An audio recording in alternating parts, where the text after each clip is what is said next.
Welcome to Lessons in Leadership. I'm Steve Adubato with my colleague Mary Gamba in green. It's not even St. Patrick's Day, but she's in green. It's not. Did you know that green is my favorite color? Actually 20 years in working with you, I had no idea. Yeah, I would say blue is your favorite color. Blue is and black. Okay. I'm just saying. Now we learned, the more you know. It has nothing to do with leadership. It's just Mary and I know a lot about each other, but not about colors. Hey, Mary, why don't we do this? We're about to listen to a fascinating conversation I had with three of the team members on our team, three of the youngest, very talented young producers on our production team at the Caucus Educational Corporation, which none of them expected. But I thought, wouldn't it be interesting to talk to them about their view of leadership, their view of working in these challenging times during COVID-19. We're at the end of the summer of 2020 when we tape this. But why don't you let everyone know where they can find us and then who sponsors Lessons in Leadership? You got it. You can find us at stand-deliver.com. We have a lot of great free articles on our website and past editions of our video series. You could also follow Steve on Facebook at Steve Adubato, PhD. That's Adubato, as well as on Twitter at Steve Adubato. We're on News 12 Plus, of course, every Sunday at 10 a.m. on Spotify, on Google Play, on Apple Podcasts. And a huge shout out to our sponsors who make this all possible. We've got Gibbons PC, Prager Metis, Valley Bank, the International Union of Operating Engineers, Local 125, as well as our— No, 825. 825, what'd I say? That doesn't matter. Oh, I thought I said 825. And then the Downs Strategic Leadership Institute with our great friend, Larry Downs. Just want to confirm I listen to everything Mary says. Yes. She'll listen back and say, did I say 125? She said 825. But that's what colleagues do. They correct each other. We're here to support one another. Sometimes it's on the air. Hey, Mary, listen, so set this up. We spoke to three of our young producers. We had actually a block of time in the middle of a taping, and this had been playing around in my mind. Kept thinking, wouldn't it be interesting if we had three of our team members? We're big on something called a 360, which is 360 to me means you're in the middle, right? And 360 means all the way around you. And you're asking people around you for feedback. And Mary and I in our leadership coaching of different clients of in all different industries we say to our clients, ask the people all around you, take 3 or 4 people and ask them, what are my 2 greatest strengths as a leader? But then the other question, Mary, tell everyone, because it's a much tougher question. Yeah, what are my 2 or 3 greatest areas for improvement? We try not to use the word weaknesses, but where can I improve? So along those lines, tell Mary, everyone who we had Nicole, Erica, and Michaela, right? Yeah, absolutely. We had Nicole Swennerton, Michaela Bass, and we had Erica Zummel on with you, totally by surprise. And it's just a really fascinating interview. And to your credit, you did actually come right out and ask them a question that I don't think any of them expected, which was, what are your greatest areas where you need to improve as a leader? Yeah, I wanted to edit out what they said because they did not hold back. In true leadership style, as you always say, you want people to tell you sometimes what's hard to hear, and I thought you handled the truth very well. So in the movie, we've said this 100 times. If you watch Lessons in Leadership, in the movie A Few Good Men, Tom Cruise is interrogating Jack Nicholson about a horrific murder that happened with one of the Marines, right? Yes. And Santiago, right? Who ordered the code red? And then, I don't remember exactly what was said by Jack Nicholson. And finally, you remember the great quote from the movie, I want the truth. And the obvious follow-up is? You can't handle the truth. Well, I don't want to handle the truth, but the reality is if you ask a question, particularly if in an unedited broadcast like Lessons in Leadership, I ask, what could I and what do I need to get better at to help you be better? And they told me. So without further ado, you got Michaela, Nicole, and Erica, 3 young, talented producers on our team, talking about leadership, talking about working during this very challenging time, and telling me what lessons in leadership I need to learn. Let's go to the clip. Steve Adubato here. One of the beauties, one of the great things, beautiful things about producing remotely is that you're able to do things that would be otherwise difficult to do. Sure, we'd love to be in the studio. We're a not-for-profit production company. But since the 13th of March, 2020, we've had to be remote. We've had to do all kinds of things differently. And so one of the great things about it is that necessity is, in fact, the mother of invention. So while this is technically an uncut segment, a new series we created, we'll also potentially use it for our leadership series with Mary Gamba and I called Lessons in Leadership. So Michaela joins us, Nicole and Erica, you know, on camera right there. Let's go through this. So the reason I have the three of you is you are three leaders. Yep. Three leaders who came on board to be producers in public broadcasting with a not-for-profit production company. You had a job description. It said exactly what you were supposed to do. You read it. You did it by the book. Nicole, I happen to know you were a straight A student at Seton Hall University. By the book. You followed the rules. And all of a sudden, I keep changing the rules. We keep changing the rules because the world's changing around us. And we create this series called Uncut, and everyone's doing 16 different things. There's a question here. How hard is that to respond to and deal with? It's definitely challenging. I would say that the not only is the transition that we've experienced in work challenging, the day-to-day differences, working from home, not being in a studio, but we're also dealing with the entire world changing as well around us. So learning how to respond to those changes on the technology front and then also on the content front, figuring out what's the most important things to be covering right now. We haven't been talking to Broadway stars lately because Broadway's not around. So like as an example, you know, we've been changing the way that we're producing and changing what we're talking about.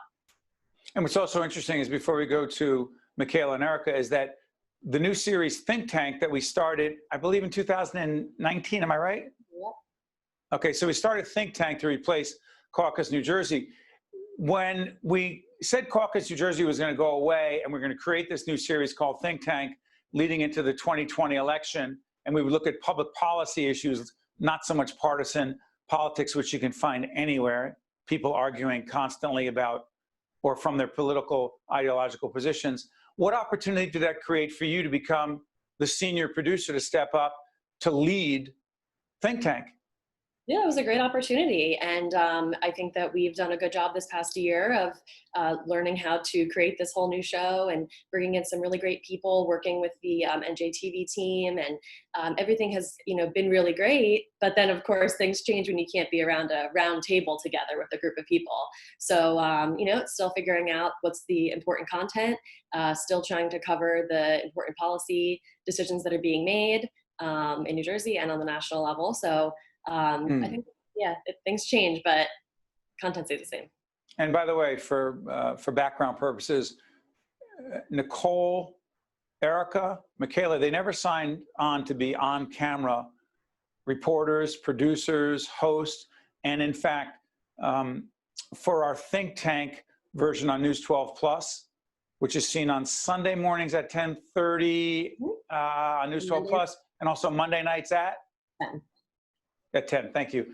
Nicole's on camera with me, introducing segments, offering commentary and analysis. Michaela, let me ask you, you and Erica are leading this new initiative called Uncut. Largely, these more timely interviews for social media that then get used later on our public broadcasting or with our public broadcasting partners. When we said, hey, Michaela, Erica, we want you to step up and be the two leaders of this thing called Uncut, which did not exist before COVID-19. Your first thoughts? At first I thought it was crazy, but at the same time, things are crazy right now. Well, hold on, wait. A month in, you still think it's crazy? Yes. Yeah, I would agree.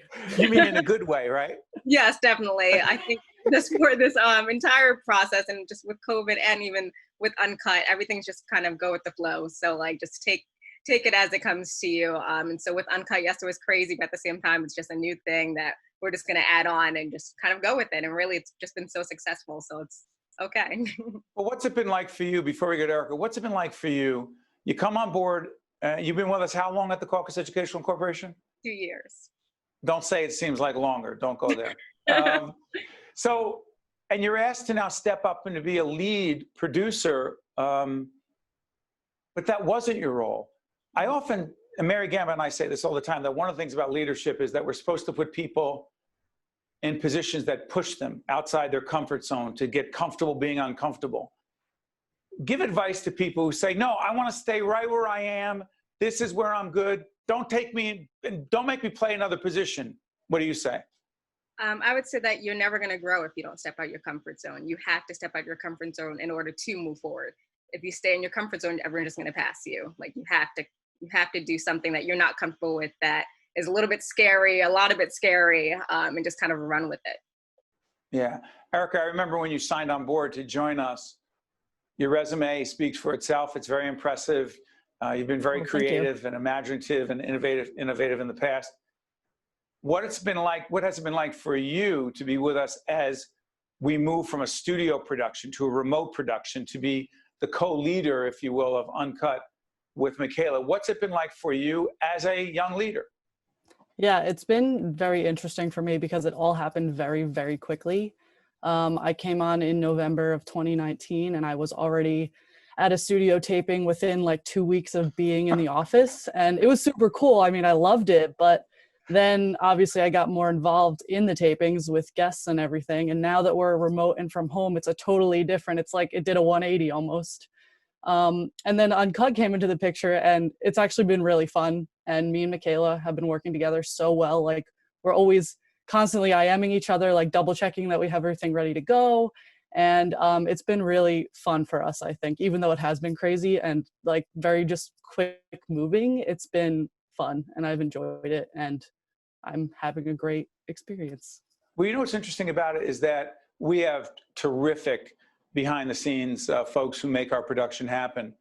Elvin Badger, who is our director, who's absolutely the best, and Frank Brown on the audio side, and our son Nick, who is, luckily we're taping this in the summer. He's had time to do some technical things on our end. But Uncut is produced, this segment's a little bit different because Elvin and Frank are with us, but normally we do that without a director, without an audio engineer. Michaela, you're shaking your head? Yes, definitely. That's scary too. Your job description never said that you had to handle that. Right. No, definitely. It's definitely scary, but at the same time, again, it's just taking it as it comes, just going with the flow of things and just learning as we go. And your response to that, Erica? Yeah, it's been, like I said, it's been interesting and it has been challenging, but we're definitely in the groove of it now. And I'm really proud of us that we're able to do it with such a small team. One follow-up on this. Mary Gamba and I, by the way, check out Lessons in Leadership. It is seen every Sunday morning on News 12 Plus. It's also on a whole range of digital platforms. Talk about innovative. That was an innovative initiative as well, taking a concept of a book that I happen to write with a lot of help called Lessons in Leadership, and then saying, hey, shouldn't it be a podcast on radio? And then, hey, wait a minute, what about if we did video? And then Mary Gamba is the co-anchor and executive producer. Trust me, 20 years ago, she didn't sign on for that. Even a year ago, she didn't sign on for that. But the thing I want to get to is Mary and I often talk about the need to give tough, direct, supportive, but sometimes hard to hear feedback. Nicole, we've talked about this a little bit in the past.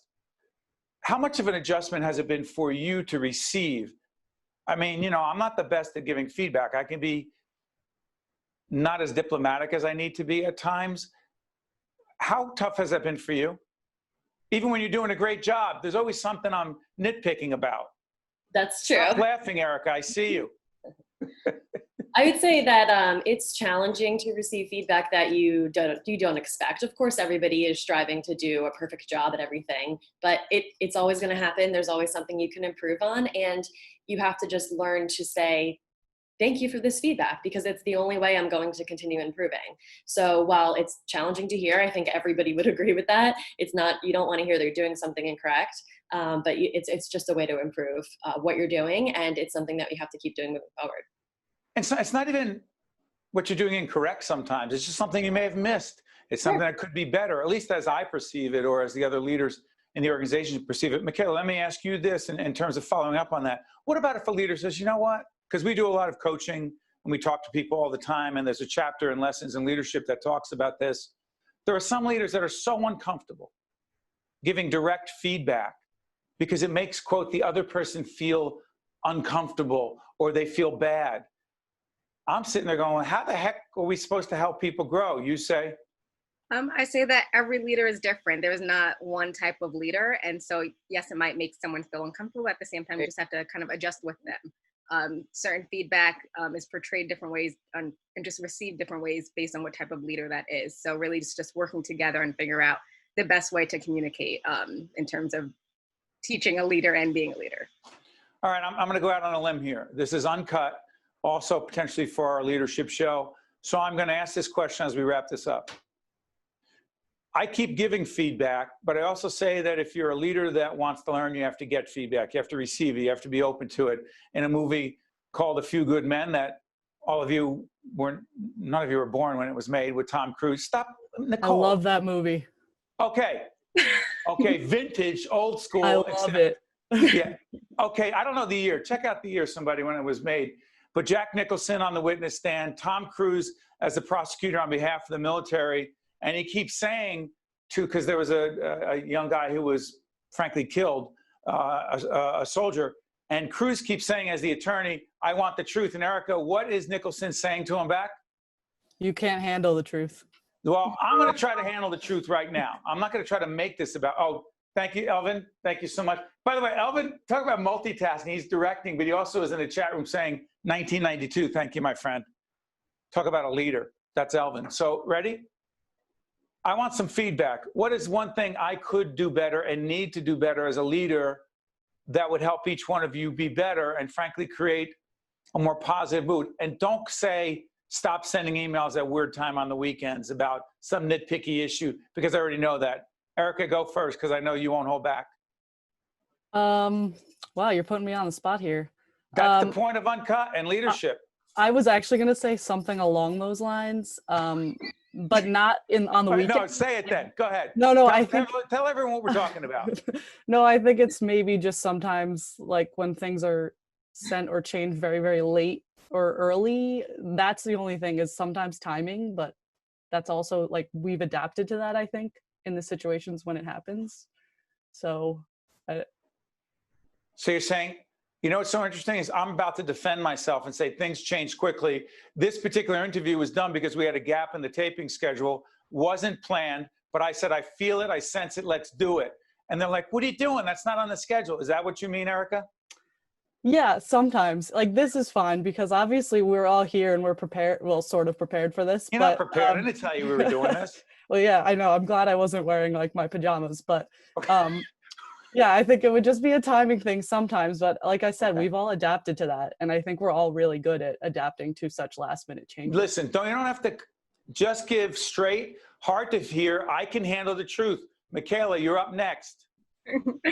I would say just trust us, like, and know that we got it. Like, yes, you do like to put your word in and say, oh, we have to do this now. Like, what's happening? Like, trust that we have already figured it out. And like, if we didn't, then like we'd take your feedback. But at the same time, like, say there is a timing issue and that, hey, like there's this gap of time. What are we gonna do? Trust that we already have a process in place, and that we definitely accept what you're saying, but know that like we're already on board with you. I just want to be clear. So you're saying trust that it will be done, even if my instincts tell me, prove it to me it's been done, verify it's been done, document it's been done, but my instincts tell me I don't know that it's been done. And you're saying trust us. Yes, trust us. Yep. You're up. I got it. Nicole, you've been with us the longest, as young as you are. One piece of feedback that would help me be a better leader, and this isn't about me, it's really just an attempt to let folks know that it's feedback is a two-way street. Go ahead, Nicole. Of course. I guess I would actually combine both of Erica and Michaela's feedback to say, taking a breath once in a while is okay. That's, I feel like I've learned that. And if we have a couple minutes in a tape day to spare, it's not a big deal. I think that we are producing great content so much, so constantly, that if we have a little bit of downtime, that's not, and I don't mean it just on a tape day, but on a weekend, or, you know what I mean, on vacation, things like that, that's okay. I think we can all use a break once in a while. You're saying that the staff needs more vacation time? No, not at all. Just to chill sometimes. On our vacation time or on the weekends, it's all okay. It's all okay to relax a bit, because we really do work super hard constantly. So, okay, Elvin, I see. So with this technology, the beauty of it is Elvin Badger, our director, who's making it all happen along with Frank Brown, is sending messages. And he just wrote, Elvin's part of this conversation. He goes, hey, Steve, Sundays are off. We're not working Sundays. Well said, Elvin. I will take that under advisement. I appreciate all the feedback. And thank you to Nicole, to Michaela, to Erica, 3 terrific producers and leaders, not just of tomorrow, but leaders who are doing it every day, who make what we do possible. Because sometimes people go, oh yeah, Steve, I like that thing you did. Well, realize that if you see me doing, there's so many other leaders and talented people behind the scenes actually making it happen. Well done, team. Thanks, Steve. Thank you. You got Thank it. you. Back to Mary now. You see, so that's what happens when you ask team members exactly what you need to get better at as a leader. You need to be careful what you ask for and what you wish for. If you put out a question out there and you've got these really talented young women, yeah. You know, it's interesting how you mentioned that. We were actually in a Zoom meeting, a staff meeting, just a couple of days ago, and I started teasing them, and they weren't sure I was teasing because at times when I need to, I can have a poker face. And I said, you know, it's really something how 3 of our youngest producers were telling me where I was failing as a leader and needed to be better. That took a lot of nerve on your part. And I was talking like that, and I saw Nicole, who is, you can catch us right after Lessons in Leadership on Think Tank. She's a terrific producer. She's the senior producer of Think Tank, and she's on the air with us as well.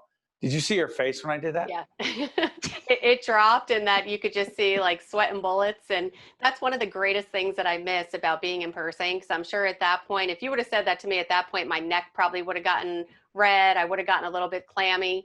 And so you do miss some of those subtle cues, but it wasn't so subtle in there. And then luckily you broke character and then let her know that you were just kidding. So by the way, I was just kidding, and I was actually proud of them for doing that, but saying what they did, because Mary's right. Don't ask if you don't want to hear the answer. I'll often ask my wife, Jennifer, what can I do to be a better husband? And then 15 minutes later, after she's still telling me, I'm like, wow, did I really want to ask that? yeah. But that being said, Mary, what's curious to me is this. You said 3 young women. Do you think, and we've had this discussion before, gender-related communication, power relationships, men working for women, women working for men, side by side, et cetera. Do you think it's in any way more challenging or difficult in this day and age in 2020 for a woman, a younger woman, obviously in this case, as you saw that interview, tell an older male leader what they think he is not doing as well as he should? Do you think it's harder in any way because of gender? That's really a fascinating question, because part of me was about to say yes, that I think that it would be a lot harder. Most of us, as we're growing up, you learn to see the gender differences when it comes to leadership and communication. But I really do believe that things have morphed, and more women leaders nowadays. I might tend to, there's a lot of women leaders in our orbit that I think I might be a little bit more fearful to go and give them the feedback, because I am a woman. I know how sensitive sometimes we could be, and our own insecurities. So maybe part of it, if it's at least telling it to a guy, you kind of feel like, oh, well, I could tell my boyfriend or my husband that I don't like the shirt he's wearing, and it's sort of okay. And but when it's woman, to woman having that hard conversation. So I know I didn't answer the question exactly. No, you actually didn't. You're very political in that answer. But that's Is not that because you're not sure? I'm not sure on this one. You know me, I'll just say it and call it as it is. Right. And I think it depends on the person. It depends on the personality. And it depends on, honestly, the trust and the level of time I think that someone's been at an organization. I think that just creating that culture in the organization where that type of feedback is welcome, which we do here. And I think that that definitely was key to the fact that they felt very comfortable giving you that feedback. One more quick follow-up here. So what is especially interesting to me is that we've had former team members who've told me what they thought of a decision I was making. And we've talked about this on other shows. But I wasn't always convinced that they were coming from, and this is probably not the best thing to do on my part. If I didn't think they were coming from a place of how do we make the team better, as opposed to, I'm not going to accept Steve's. I know, by the way, banging the desk, Elvin, doesn't help the picture, I know. Elvin Badger, our director. But here's the point. I have this thing where if I don't think someone's coming from a place of wanting to be helpful as opposed to, I'm just going to challenge Steve's leadership. I don't respect Steve's leadership. I know better than he does. I will fight back. And I have. And it's been unhealthy. And you've seen it. And this felt different. Why? I think it's a couple of reasons. I think through the years, just your leadership style has become more open to others' feedback. I think it's also the personality and the person who is giving. It is the messenger.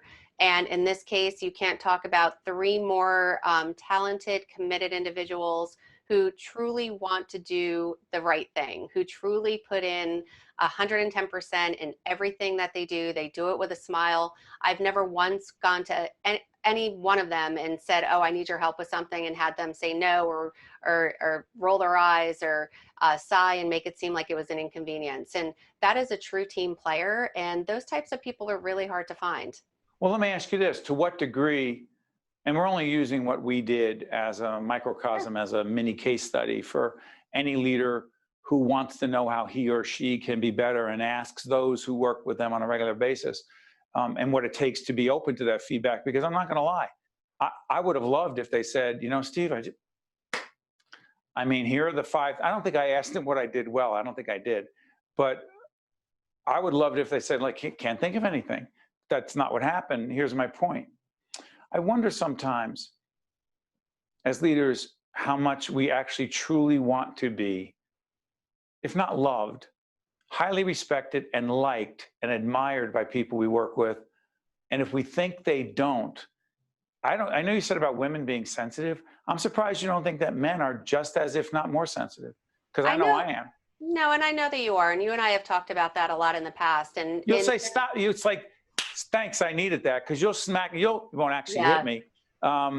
You're like, hey, listen, I'm not interested in that. You don't, no pity parties here. Exactly. And I think that's where, you know, you and I have each really taught a lot to one another over the years, that this is a workplace. Yes, it does feel good to quote unquote be friends, because you've often said like, oh, well, you know, you're not going to go back and give so-and-so feedback because all of you guys have camaraderie and you're friends. And I can't tell you, you know, how many times I've had to go back and give very specific feedback. And it's great that we have such a great working relationship, you included, with everybody on the team. But at the end of the day, really the most important thing is the organization, the bottom line, and to make sure that you continue to instill in your people, hey, we're here to get a job done. And you know, sure, you could have a cocktail hour on a Friday night or those types of things, but you are business colleagues before you're friends. Well said. Hey, Mary, listen, before I let everyone go, and I know this was a unique kind of thing, and I want to repeat something I said earlier. None of those producers who you saw earlier in this Lessons in Leadership program had any idea. It had been in the back of my mind, but I thought, if I tell them. Yeah, you thought, I'm not going to tell them before we do it. I'm just going to do it live. And to their credit, they really stepped up to the plate. But again, that just goes to show you really what great, talented people they are. By the way, what happens when you tell people, by the way, next week, a week from now, we're going to do this thing and I'm going to ask you these questions. What happens to a lot of people? A lot of people get anxious, they start to overthink, they get worried, they lose sleep over it. And instead, if you realize it's just a conversation, it just makes it all that much easier. Mary and I've been saying that for years. By the way, Elvin, thank you for letting us know in the chat room. We have 30 seconds. Mary, real quick, thank our sponsors and then let's get out of here. Definitely. I'd love to thank Gibbons PC, Valley Bank, Prager Metis, the International Union of Operating Engineers, Local 825, and then, of course, Larry Downs and the Downs Strategic Leadership Institute. That's Mary Gamba. I'm Steve Adubato. Thank you so much for watching us on Lessons in Leadership. We'll catch you next time. This is Mary Gamba. If you want more leadership tips and tools, log on to stand-deliver.com. That's stand-deliver.com. This edition of Lessons in Leadership is brought to you by Gibbons PC, Prager Metis, Valley Bank, and the International Union of Operating Engineers, Local 825.